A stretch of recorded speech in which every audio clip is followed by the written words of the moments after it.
আসসালামু আলাইকুম রহমতুল্লাহি ওবরকাতু। আশা করি আপনারা সকলেই ভালো আছেন। দিন প্রচার ও সঠিক ইসলামিক জ্ঞান সবার মাঝে ছড়িয়ে দেওয়ার লক্ষ্যে আজকের এই ভিডিও। আমরা শায়েখ আহমদুল্লাহের একটি গুরুত্বপূর্ণ আলোচনা তুলে ধরছি। ভিডিওর মূল বক্তব্যটি শায়েখ আহমদুল্লাহের অফিসিয়াল চ্যানেল থেকে নেওয়া হয়েছে এবং আমরা তা অপরিবর্তিতভাবে আপনাদের সামনে উপস্থাপন করছি। আশা করি এই আলোচনাটি আপনাদের দৈনন্দিন জীবনে অনেক উপকারে আসবে। চলুন আর দেরি না করে সম্পূর্ণ ভিডিওটি মনোযোগ সহকারে শুনি। গর্ভাবস্থায় বিশেষ কোনো আমল আছে কিনা, থাকলে সেগুলো কি কি? গর্ভাবস্থায় মায়েদের জন্য পালন করবার জন্য পার্টিকুলার কোনো আমলের কথা কোরআন বা হাদিস থেকে আমরা জানি না, যে আলাদা করে গর্ভবতীদের জন্য এরকম দোয়া শেখানো হয়েছে, নামাজ শেখানো হয়েছে, এমন কোনো কিছু আমাদের জানা নাই। তবে এটা অত্যন্ত কঠিন একটা সিচুয়েশন মা বোনদের জীবনে। এই সময়টা এতটাই গুরুত্বপূর্ণ যে একে তো কষ্টকর, দ্বিতীয়ত সামনে একটা বড় ধরনের কষ্ট তার জন্য অপেক্ষা করে। বিশেষ করে গর্ভ খালাসের যে সময়টা আসে, যে সময়কে আল্লাহ তাআলা বলেছেন হামালাতহু উম্মুহু কুরহাম ওয়া ওয়াদাআতহু কুরহা, মায়েরা সন্তানদেরকে গর্ভে ধারণ করেন অত্যন্ত কষ্ট করে, আবার সন্তান প্রসব করেন অত্যন্ত কষ্ট করে। তাহলে এক কষ্টে তিনি আছেন, আরেকটা কষ্টের জন্য তিনি অপেক্ষা করছেন। এমতো পরিস্থিতিতে আল্লাহর কাছে সে কষ্ট দূরের, সে কঠিন পরিস্থিতিটা সহজ হওয়ার জন্য তিনি দোয়া করবেন। এটা খুবই স্বাভাবিক বিষয়। বিধায় একজন গর্ভবতী নারী তার গর্ভের এবং প্রসবের এবং অনাগত সন্তানের কল্যাণ কামনা করে আল্লাহর কাছে দোয়া করবেন, আল্লাহ যেন সহজ করেন। দুরুদ, ইস্তেগফার, দোয়া ইউনুস, এই বিষয়গুলো মানুষের কঠিন পরিস্থিতিকে সহজ করে দেয়। ইয়াজাল জালালি ওয়াল ইকরাম সম্পর্কে তিরমিজির একটা হাদিস আছে, নবী সাল্লাল্লাহু আলাইহি ওয়াসাল্লাম বলেছেন আলিজু বিয়াজাল জালালি ওয়াল ইকরাম, তোমরা ইয়াজাল জালালি ওয়াল ইকরাম এটা বেশি বেশি বলতে থাকো। এর মাধ্যমে মানুষের কষ্ট দূর হয়, পেরেশানি দূর হয়, কঠিন বিষয় সহজ হয়ে যায়।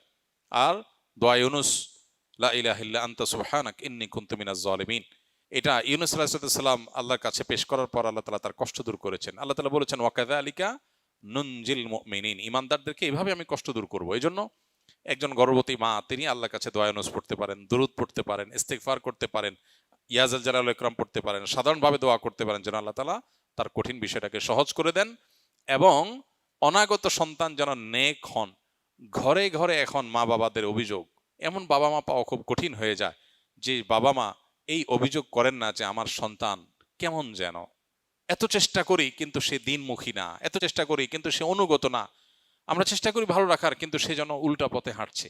কাঙ্ক্ষিত প্রত্যাশিত সেই নেক সন্তান, স্বপ্নের এবং নয়ন জোড়ানো মতো সন্তান এখন হচ্ছে না, খুব কম। দিনদার ফ্যামিলি, প্র্যাকটিসিং ফ্যামিলিগুলো এগুলোর জন্য সাফার করছে, বাকিদের কথা তো অনেক পরের কথা। এই জন্য সন্তান দুনিয়াতে আসার আগে থেকে মা বাবা আল্লাহর কাছে চোখের পানি ফেলে দোয়া করা, কায়মন বাক্যে চাওয়া। সূরা ফুরকানের ৭৪ নম্বর আয়াত, রব্বানা হাব লানা মিন আজওয়াজিনা ওয়া যুররিয়্যাতিনা কুররাতা আয়ুন ওয়াজআলনা লিল মুত্তাকিনা ইমামা, বেশি বেশি নিবেদন করা। আর যে আমলগুলোর কথা বললাম এগুলো করা, এগুলোর মাধ্যমে সন্তানের ভালো চাওয়া উচিত। দুর্ভাগ্যজনক বাস্তবতা, এখন পৃথিবীতে এমন এক সময় আমরা বসবাস করছি যে সময়টা মানুষ কঠিন সময়ের মধ্যে আছে, আবার আরেকটা কঠিন সময়ের জন্য অপেক্ষা করছে, যেখানে আল্লাহর দিকে সে ঝুঁকবে, সেখানে বিজাতীয় কালচার দ্বারা প্রভাবিত হয়ে এখন এই গর্ভবতী মায়েরা তাদের শরীরের বিভিন্ন অংশ, তাদের গর্ভ, সেটাকে তারা বিভিন্নভাবে সোশ্যাল মিডিয়াতে প্রচার করছে, সেটাকে নিয়ে নানান আয়োজন করছে। অত্যন্ত দুর্ভাগ্যজনক একটা বাস্তবতা, আমাদের স্পিরিচুয়ালিটি এভাবে ধ্বংস করে দেওয়া হচ্ছে।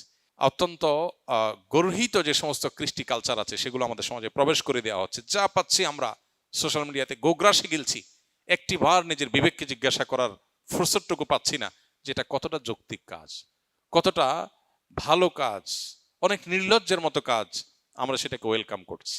বিশেষ করে এই গর্ভাবস্থা মায়েদের এটাকে, নিজের গর্ভের অবস্থাকে প্রকাশ করা, ছবি তুলে আপনার সোশ্যাল মিডিয়াতে পোস্ট করা এবং এটাকে ঘিরে বিভিন্ন আয়োজন করা, এই বিষয়গুলো অত্যন্ত দুর্ভাগ্যজনক বাস্তবতা। আমরা যা করছি তার ফল ফসল আমরা কড়ায় গন্ডায় বুঝে পাচ্ছি।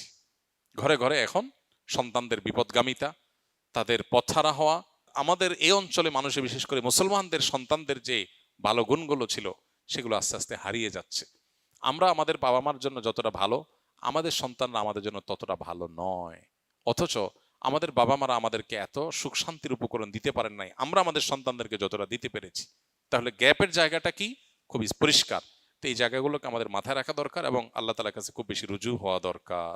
ফরজ গোসলের সুন্নাহ সম্মত সঠিক নিয়ম কি? কারণ গোসল ফরজ হলে শরীরে বা কাপড়ে কোথাও নাপাক লেগে থাকলে সেই অংশটাকে আগে ধুয়ে ফেলা, ভালো করে ধুয়ে নাপাকটা দূর করে ফেলা। লুঙ্গিতে কাপড়ে কোথাও থাকলে যে জায়গায় লেগেছে সে জায়গাটাকে ভালো করে ধুয়ে ওই জায়গাটাকে আলাদা করে আগে আলতো করে ধুয়ে ফেলা, কাপড় লাগলে কাপড়কে। এরপরে দ্বিতীয় যে কাজ হবে সেটি হলো উত্তম রূপে অজু করা। এখন নাপাক যেটা ধুইতে বলা হলো, এটা যদি কারোর কাছে চিহ্নিত না থাকে তাহলে সেক্ষেত্রে পেরেশানের কোনো কারণ নাই। যদি চিহ্নিত থাকে, চেনা যায় কোন জায়গা নাপাক, তাহলে সেই জায়গাটা ধুয়ে ফেলা। আর যদি হারিয়ে যায়, মিশে যায় অন্য সাধারণ জায়গার সাথে, কাপড়ের সাথে, তাহলে তো কিছু করার নেই। এক্ষেত্রে দ্বিতীয় কাজ হবে হলো অজু করা, উত্তম রূপে অজু করা। অজুর ক্ষেত্রে 2 হাতের কবজি 3 বার ধুয়ে 3 বার কুলি করে নাকে পানি দিয়ে, কুলিতে গড়গড়া করে কুলি করা, এটা ফরজ গোসলের সাথে সংশ্লিষ্ট গুরুত্বপূর্ণ একটা বিষয়। নবী করিম সাল্লাল্লাহু আলাইহি সাল্লাম বলেছেন, ওয়াবালিগ ফিল ইস্তিনশাক ইল্লা আন তাকুনা সাইমা। তুমি যখন গোসল করবে, ফরজ গোসল, তখন তুমি ভালো করে গড়গড়া করে কুলি করবে। নাকে পানি দেওয়াটা ভালো করে নাকে পানি দিতে হবে। কিন্তু যদি রোজাদার হয় তাহলে খুব বেশি গড়গড়া করে কুলি করতে গেলে পানি ভেতরে যেতে পারে, সেজন্য রোজাদারের জন্য এটা নাই। বাকি সাধারণ অবস্থাতে আমরা যে অজু করব ফরজ গোসলের শুরুতে, সেটার শুরুতে আমরা ভালো করে গড়গড়া করে কুলি করে নাকে পানি দিয়ে, এরপর 3 বার মুখ ধৌত করে 3 বার কোণ পর্যন্ত হাত ধুয়ে মাথা মাসা করে, তারপর মাথা এবং কাঁধে পুরো শরীরে পানি দিয়ে ধৌত করে, শেষে বের হয়ে আসার সময় 2 পায়ের গোড়ালি পর্যন্ত এই জায়গাটা ধোয়া বাকি আছে, এটা ধুয়ে টেপে হোক পুকুরে হোক দিয়ে তারপর আমরা বের হয়ে চলে আসবো। তাতে অজু এবং গোসল একসাথে হয়ে যাবে। এভাবে সুন্নাহসম্মত ফরজ গোসল বা সুন্নাহসম্মত গোসল আদায় করলে গোসলের সাথে অজু অটোমেটিক হয়ে যাবে, আলাদা অজু আর করার প্রয়োজন নাই। হ্যাঁ, গোসল করতে করতে যদি আবার কেউ পেশাব আসে, কারোর পেশার বেগ হয়, পেশাব করেন অথবা বায়ু ত্যাগ করেন, অজু ভঙ্গের কোনো কারণ দেখা যায়, তাহলে তাকে আবার শুরু থেকে অজু করতে হবে। আর যদি সেরকম কিছু দেখা না যায় তাহলে এটাই তার ফরজ গোসলের জন্য যথেষ্ট হবে। একই সাথে গোসলের সুন্নাহ, ফরজ গোসলের সুন্নাহটা আদায় হবে, অর্থাৎ শুধু গোসলের ফরজ আদায়ই হবে না, পাশাপাশি সুন্নাহসম্মত গোসল হবে। এক্ষেত্রে লক্ষ্য রাখতে হবে শরীরের কোনো জায়গায় যেন শুকনা না থাকে, প্রতিটা পশমের গোড়া পর্যন্ত যেন পানি যায়, সেটা সর্বোচ্চ খেয়াল রাখতে হবে। মনের আশা পূরণ হওয়ার কোনো দোয়া আছে কিনা, থাকলে কি আল্লাহ তাআলার কাছে যে বিষয়ে আপনি ভালো কিছু আশা করেন সেটার জন্য আল্লাহ তাআলার কাছে দোয়া করবেন। দোয়া কবুলের জায়গাগুলো জুমার দিন আসরের পর, ভোর রাত তাহাজ্জুদের সময়, 5 ওয়াক্ত নামাজের পর, বৃষ্টির সময়, এই সময়গুলো দোয়া কবুল হয়। দোয়া কবুল আরো বেশ কিছু সময় আছে, উপলক্ষ আছে, এগুলো তো আল্লাহর কাছে দোয়া করবেন। আর আল্লাহর কাছে যখন নিজের মনের ভালো চাওয়াকে পূরণ করার জন্য কমন কিছু দোয়া আছে। আল্লাহুম্মা ইন্নী আসআলুকা মিনাল খাইরি কুল্লি আজিলিহি ওয়া আজিলিহি। আল্লাহ, আপনার কাছে যত ভালো আছে, নগদ ভালো, দূরবর্তী ভালো, দুনিয়ার ভালো, আখেরাতের ভালো, সব রকমের ভালো আপনার কাছে চাই। এই যে সব রকমের ভালো একসাথে চেয়ে ফেললেন। ওয়া আউযু বিকা মিনাশ শাররি কুল্লি আজিলিহি ওয়া আজিলিহি। আল্লাহ, আপনার কাছে মন্দ থেকে পানা চাই, দুনিয়ার মন্দ, আখেরাতের মন্দ, নগদ মন্দ, দেরির মন্দ, সবগুলো থেকে পানা চাই। তো এইভাবে আল্লাহ তাআলার কাছে অনেক দোয়া আছে, যে দোয়াগুলোর মাধ্যমে আমাদের সমস্ত যাবতীয় কল্যাণ আল্লাহর কাছে আমরা চেয়ে নিতে পারি। আলহামদুলিল্লাহ, আমরা শায়েখ আহমদুল্লাহর একটি অত্যন্ত মূল্যবান আলোচনা শুনলাম। আশা করি আজকের এই আলোচনা থেকে আমরা অনেক কিছু শিখলাম এবং আল্লাহ আমাদেরকে সকলকে এর উপর আমল করার তৌফিক দান করুক। শায়েখের এমন আরও গুরুত্বপূর্ণ আলোচনা ও ভিডিও পেতে আমাদের চ্যানেলকে সাবস্ক্রাইব করে রাখতে পারেন। আপনার কোনো বিশেষ প্রশ্ন বা মতামত থাকলে অবশ্যই কমেন্টে জানাবেন। আজকের মতো এখানে বিদায় নিচ্ছি। দেখা হবে পরবর্তী কোনো ভিডিওতে ইনশাআল্লাহ। আল্লাহ হাফেজ।